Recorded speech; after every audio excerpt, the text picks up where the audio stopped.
కూటమి పాలనలో రైతు కుటుంబాలు ఇబ్బందులు పడుతూ ఉన్నారని పిఠాపురం వైఎస్ఆర్సీపీ ఇన్ఛార్జ్ వంగ గీత అన్నారు.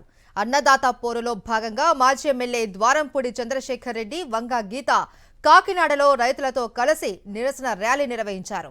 యూరియా కొరతపై ఆర్డీఓ మల్లిబాబుకు వినతిపత్రం అందజేశారు. అంతులేని ఇబ్బందుల్లో ఉన్నారు రైతులందరూ. ప్రకృతిపరమైన ఇబ్బందులుంటే ప్రభుత్వం ఆదుకోవాల్సింది పోయి ప్రభుత్వం నుంచే ఇబ్బందులు వస్తే రైతు ఎవరికి చెప్పుకోవాలి? రైతు కుటుంబాలు చాలా ఇబ్బందులకి పడుతూ ఉన్నారు.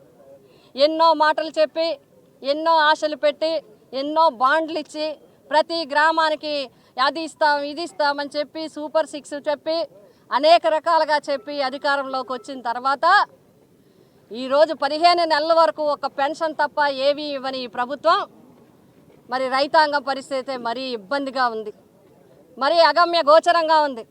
రైతులు అన్నింటికీ కూడా ఇబ్బంది పడుతూ ఉన్నారు. ఈ ప్రభుత్వం వచ్చిన తర్వాత ఇది రెండో పంట.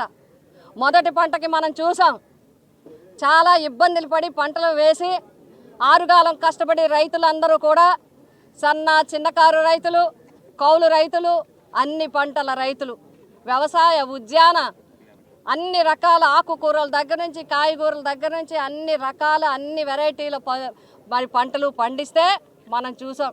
మిర్చికి లేదు, పొగాకుకు లేదు, మొక్కజొన్నకు లేదు, వేరుశనగకు లేదు, వరికి లేదు, దేనికి కూడా గిట్టుబాటు ధర లేదు. కొనే యంత్రాంగం కూడా నిర్వీర్యాన్ని చేశారు.